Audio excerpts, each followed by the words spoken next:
عبس وتولى أن جاءه الأعمى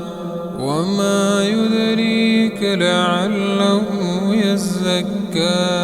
أو يذكر فتنفعه الذكرى أما من استغنى فأنت له تصدى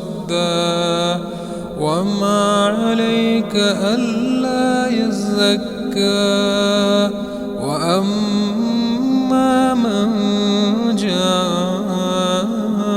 يسعى وهو يخشى فأنت عنه تلهى كلا إنها تذكرة فمن شاء ذكره في صحف مكرمة مرفوعة مطهرة بأيدي سفرة كرام بررة قتل الإنسان ما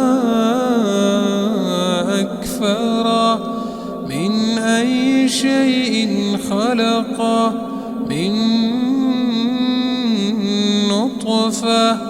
خلقه فقدره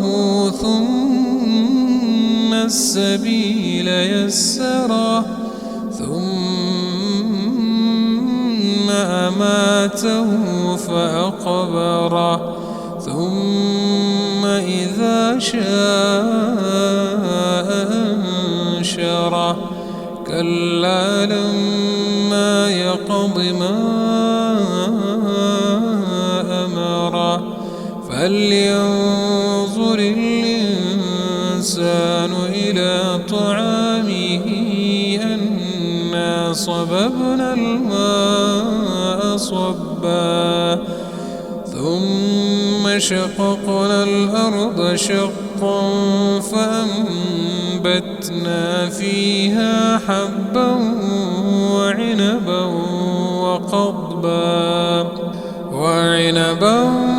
وقضبا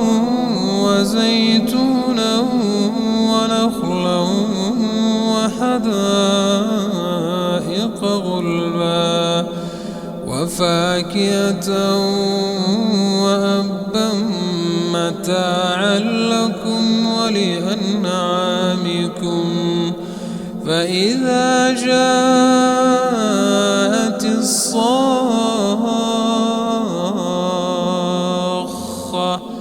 يوم يفر المرء من أخيه وأمه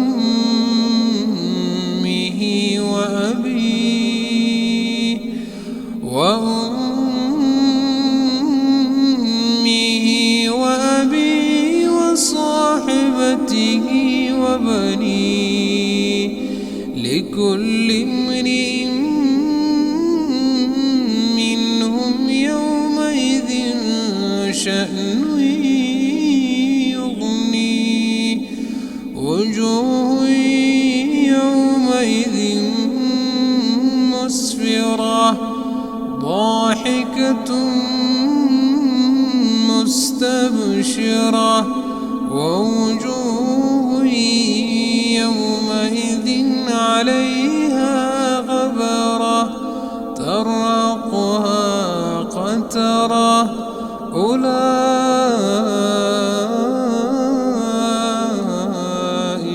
هم الكفرة الفجرة.